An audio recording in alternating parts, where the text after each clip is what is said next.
Hey guys, Scriptblocks here. I'm just going to show you how to do pixel art in Krita. It's either Krita or Krita, but I'm going to say it's Krita.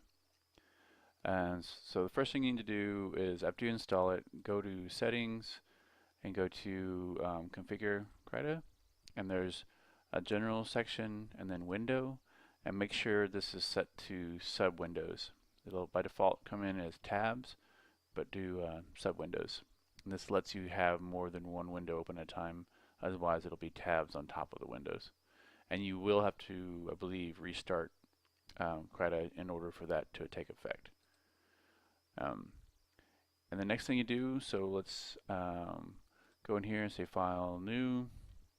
And the last one I did was 16 by 16, but these numbers will be different for you. So let's say you want to do a 16 by 16 pixels, so you change the numbers to 16 by 16. Do Create. Okay, you notice there's one image here, right? So first thing we need to do is save it. So we'll do File, Save, we'll call it Demo. And this allows us to do Window, New. And it says unnamed here, but it's the only one we have open. So click on that, and then you notice that nothing else popped up. That's because we don't have this minimized. So if we go to this little icon in the middle, it says restore down, and then it lets you see two at a time. And the reason we want to do that is, like in other packages, we want one to be the preview and one to be the one that we're working on. So if I'm on brush here, I draw here, I can see it down here, right? Some other things you need to know. The first brush you have is not going to be the pixel brush, so we want to go down here in the brush presets and type in pixel, and it's the blue one here. It's the second one. It's called pixel art. So we click on that one, and that lets us have like 1-to-1 pixels here. And the size, like you can set the size up here. So if you want to do 20 pixel or whatever, I guess I put 200 there, but you get the idea. So we're going to go back to 1. Okay. And then Control Z erases like normal. The toolbar buttons are here. So this is the brush, right? You might need line tool. So if you want to draw a straight line like that, just like in other packages. There is a dropper here, so a pick button. So let's say that we had drawn a couple of different colors here,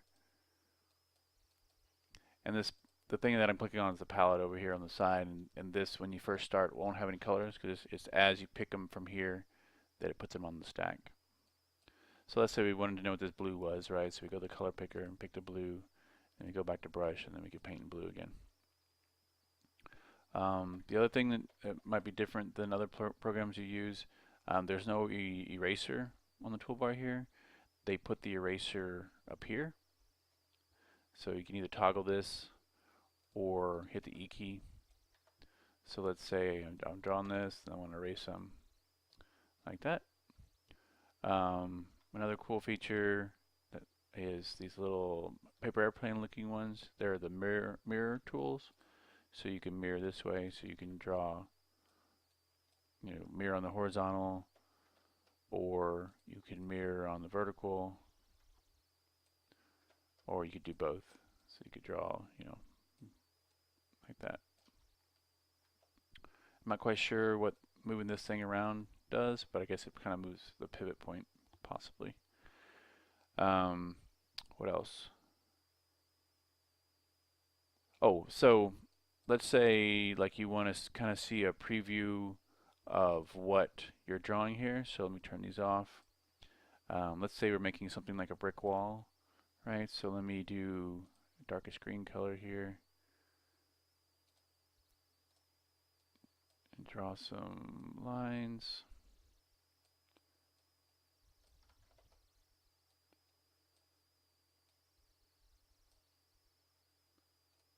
Kind of freehanding it, so it's not quite perfect.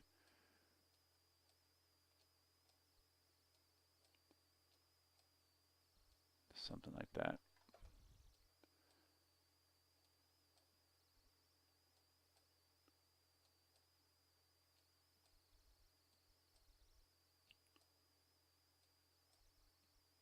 And so let's say you kind of want to know what it looks like tiled. So you'll click on this one, get focus. You'll go to View, Wraparound Mode. Click on that, and then you can zoom in and zoom out with your middle mouse button. And so it kind of shows you that. So it looks like we're missing we need to have a wall here. So refocus on this one, and then this one seems a little too fat, so we'll make that like that. And so you could do the highlights on the same layer, but let's say we want to do a shadow layer, and we want to do highlight layer. So if I go to my shadow here, I kind of switch to black. Let's say I want to put the shadows on the top. It's your choice where you want them, but put the shadows on the top.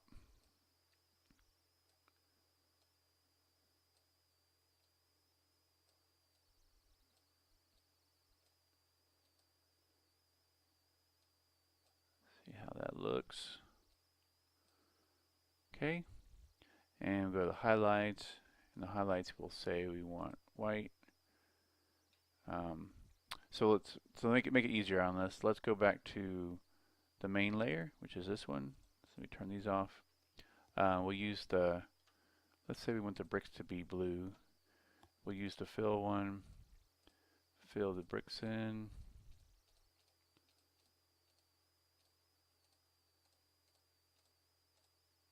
Right, and then we turn on the shadows, and then we turn on the highlights. Let's say we switch to white for the highlights. Go back to brush. Go in there like that.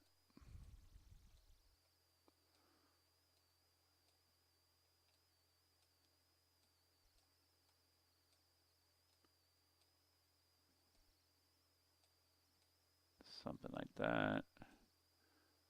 Let's see how that looks. Right, and they're very bright, right? So you can turn the opacity down, so you're still in the highlight level. Turn the opacity down, right? And then you can do the same thing for your shadow. So we turn that one down, then it's not quite so black. Yep. Let's see if there's anything else. Oh, the size of the pixel. So if you want to click on more than one block at a time, the size is up here, so you can scroll back and forth, or you can type it in. And to save a file, so like you could do File, Export, and then you could pick the format you want, as opposed to File Save, where it saves as the KRA format. And I believe I showed you picking out here. So this is how it's just a normal color wheel, and then there's a palette on the side. So as you pick one, it picks the colors over here, or adds the colors over here. And there's several other tools, like your Selector Tool. So let's say you wanted to change, if we're back on this layer, and we wanted to change blue, we could pick, if it lets me, well, maybe that's not working. We'll save that for another demo. I think that's it. Thank you, guys.